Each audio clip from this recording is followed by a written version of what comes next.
Hello students, आप सभी जानते हैं कि अभी हम लोग क्लास 10 के बच्चों के लिए राष्ट्रीय उपलब्धि सर्वेक्षण परीक्षा यानी एनएएस के लिए बांग्ला शिक्षा पोर्टल पर जो एमसीक्यू एडेप्टेशन पैकेज दिया गया है उसके प्रश्नों को हल कर रहे हैं। इस सीरीज में हमने अभी तक क्लास 10 के ही गणित और भौतिक विज्ञान इन दो विषयों को हल किया है। आज उसी सीरीज में हम लोग लाइफ साइंस यानी जीवन विज्ञान के प्रश्नों को हल करेंगे। इस चैनल को अगर आपने अभी तक सब्सक्राइब नहीं किया है तो जरूर सब्सक्राइब कर लें ताकि इस तरह के वीडियो आपको हमेशा ही मिलते रहें। चलते हैं प्रश्न की ओर। प्रश्न संख्या 1, निम्नलिखित कथनों को पढ़िए और ऊपर दिए गए दृष्टि दोष से संबंधित कौन से कथन सही हैं हमें वो बताना है। पहला है, मायोपिया में किसी वस्तु का प्रतिबिंब रेटिना के सामने बनता है। मायोपिया में दोष को ठीक करने के लिए उत्तल लेंस वाले चश्मे का उपयोग किया जाता है। तीसरा है, हाइपरमेट्रोपिया में किसी वस्तु की छवि रेटिना के पीछे बनती है। चौथा, हाइपरमेट्रोपिया में दोष को ठीक करने के लिए अवतल लेंस वाले चश्मे का उपयोग किया जाता है। इसके उत्तर को जानने के लिए चलो पहले ये चित्र देख लें हम लोग।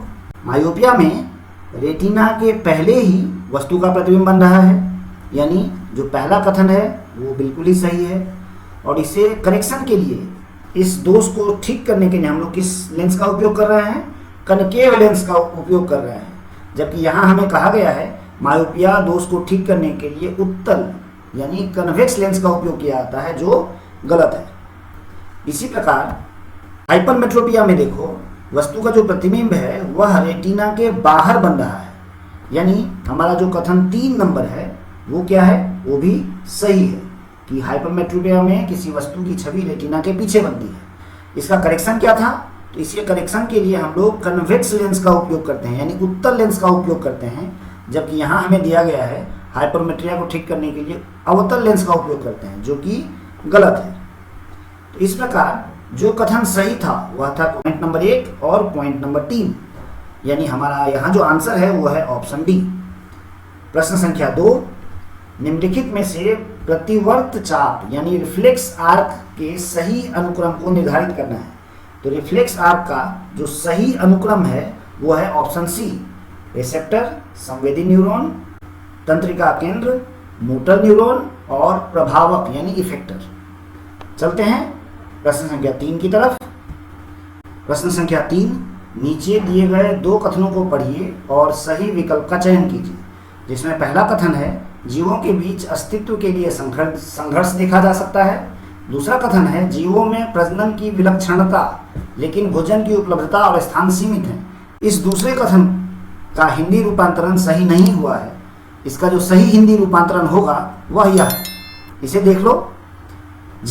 इस प्रकार जो पहला कथन है कि जीवित प्राणियों के बीच अस्तित्व के लिए संघर्ष है।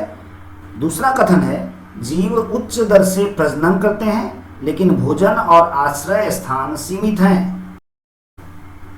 तो इसमें कथन 1 सही है और कथन 2 गलत है। इसका जो आंसर होना चाहिए वह है ऑप्शन 4।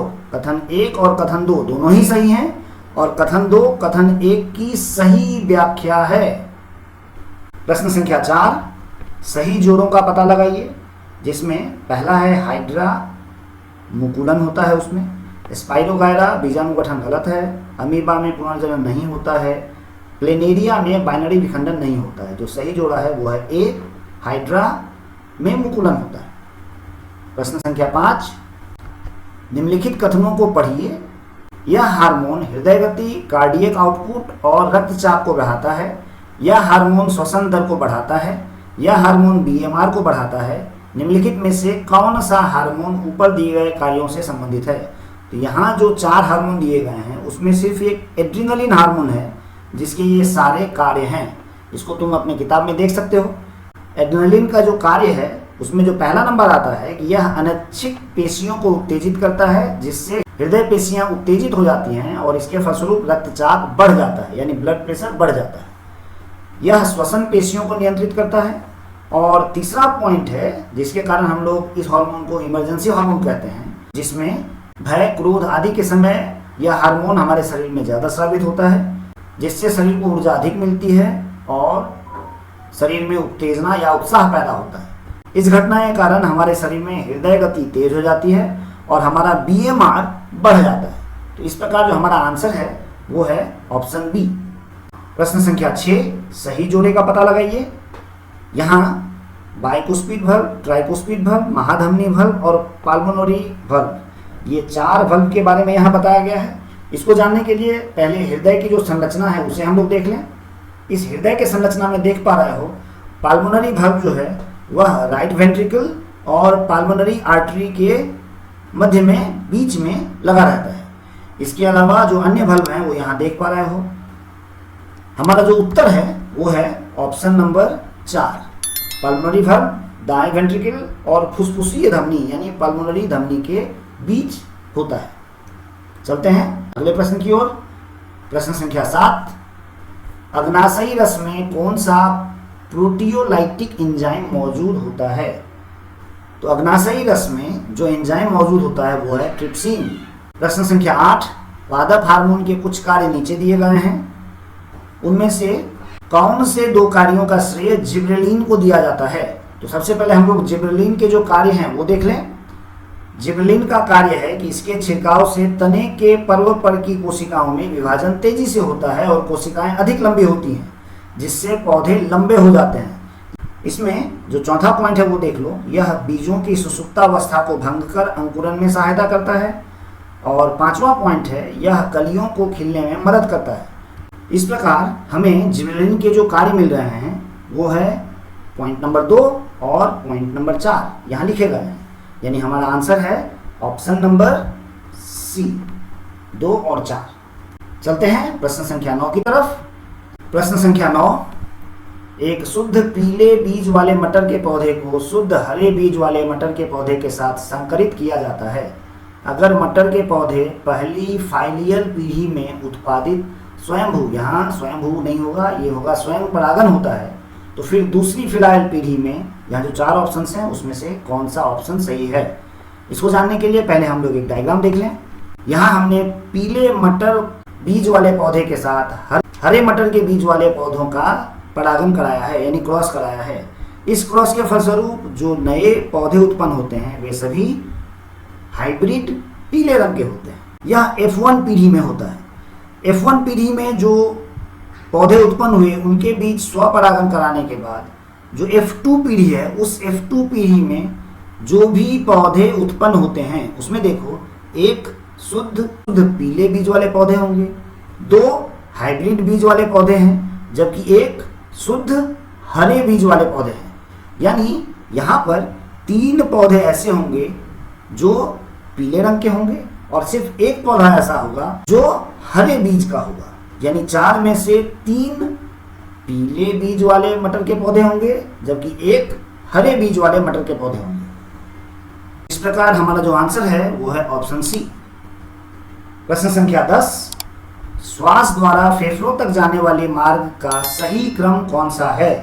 आंसर है ऑप्शन बी, नासिका, मुंह, ग्रसनी, स्वर यंत्र, ट्रेकिया, ब्रोंकाई, ब्रोंकाइल और फेफड़ा। चलते हैं प्रश्न संख्या 11 की तरफ। प्रश्न संख्या 11, सही खाद्य श्रृंखला का पता लगाएं। इसमें जो सही खाद्य श्रृंखला है वो है ऑप्शन डी, फाइटोप्लैंक्टन, जू प्लैंक्टन, मछली, एग्रेट। प्रश्न संख्या 12, नीचे दिए गए कथनों को पढ़िए। दैनिक जीवन में ऊर्जा के संरक्षण से संबंधित कथनों का चयन कीजिए। यानी यहाँ जो 4 कथन दिए गए हैं उसमें से ऊर्जा के दैनिक संरक्षण के लिए जो कथन सही है हमें वह टिक करना है। इसको अगर तुम पढ़ोगे तो तुम देखोगे कि ऑप्शन 1, ऑप्शन 3 और ऑप्शन 4 ये सही है। यानी हमारा जो आंसर है वो है ऑप्शन सी। चलते हैं अगले प्रश्न की ओर। प्रश्न संख्या 13, विकासवाद से संबंधित निम्नलिखित में से कौन सा कथन सही नहीं है? पहला, सजातीय अंग भिन्न विकास का प्रमाण देते हैं, यह कथन सही है। 2, कीड़ों के पंख और चमगादड़ के पंख समजातीय यानी होमोलोगस ऑर्गेन के उदाहरण हैं, यह कथन गलत है, यह कथन सही नहीं है। कीड़ों के पंख और चमगादड़ के पंख एनालॉगस ऑर्गन हैं, न कि होमोलोगस ऑर्गन। प्रश्न संख्या 14, अंडाशय अनुपात फल। तो यहाँ खाली स्थान में क्या होगा? तो खाली स्थान में होगा अंडाकार, असल में यह अंडाकार नहीं होगा, यह होगा बीजांड या अंडाशय जिसे हम कहते हैं। प्रश्न संख्या 15, तना और उसकी शाखाएं सूर्य के प्रकाश की ओर बढ़ती हैं, यह क्या है? यह हम लोग जानते हैं, यह धनात्मक फोटोट्रॉपिक गति है। मुझे आशा है तुम्हें यह उत्तर पसंद आ रहा होगा और जो मैं समझा रहा हूँ वह तुम्हें समझ में भी आ रहा होगा। यदि तुम्हें कुछ कहना है तो वीडियो में अवश्य कमेंट करना और अपने दोस्तों के साथ इसे शेयर करना मत भूलना। चलते हैं अगले प्रश्न की ओर। प्रश्न संख्या 16, कॉलम ए और कॉलम बी, इसमें हमें मिलाना है। यहाँ देखो आइरिस क्या करता है? आंख में प्रकाश के प्रवेश को नियंत्रित करता है। कॉर्निया क्या करता है? कॉर्निया अपवर्तक माध्यम के रूप में कार्य करता है। रेटिना का क्या काम है? रेटिना किसी वस्तु का प्रतिबिंब बनाने में मदद करता है। और सिलियरी पेशी का काम क्या है? यह नेत्रों को व्यवस्थित करने में सहायता करता है। तो हमारा जो आंसर है वो है 2, 4, 1 और 3, यानी ऑप्शन डी। चलते हैं प्रश्न संख्या 17 की तरफ। प्रश्न संख्या 17, मानव हृदय में उपस्थित प्राकृतिक पेसमेकर है। तो मानव हृदय में जो प्राकृतिक पेसमेकर है वो है SA नोड। प्रश्न संख्या 18, निम्नलिखित कथनों को पढ़ें और ऊपर दिए गए कथनों में से कौन सा जल संरक्षण में मदद करता है? जल संरक्षण में देखो, पहला पॉइंट यानी दैनिक जीवन में कभी भी आवश्यकता से अधिक पानी का उपयोग न करें। दूसरा, विभिन्न नदियों पर बांधों के निर्माण की योजना को लागू करना चाहिए। और चौथा पॉइंट जो है कि वर्षा के जल को संरक्षित करने की व्यवस्था करनी चाहिए। यह 3 पॉइंट सही है और यह पॉइंट गलत है, यानी हमारा जो आंसर है वो है ऑप्शन डी। इस प्रकार हम लोगों ने लाइफ साइंस के जो 18 प्रश्न थे उन सभी प्रश्नों को हल किया। आशा करता हूँ यह वीडियो तुम्हें पसंद आ रहा होगा। यदि पसंद आए तो इस वीडियो को जरूर लाइक करो, कुछ कहना है वीडियो में कमेंट करो और अपने दोस्तों के साथ इसे शेयर करना मत भूलना। इस चैनल के साथ अंत तक बने रहने के लिए तुम लोगों का बहुत बहुत धन्यवाद। मिलते हैं अगले वीडियो में। Thanks for watching this video.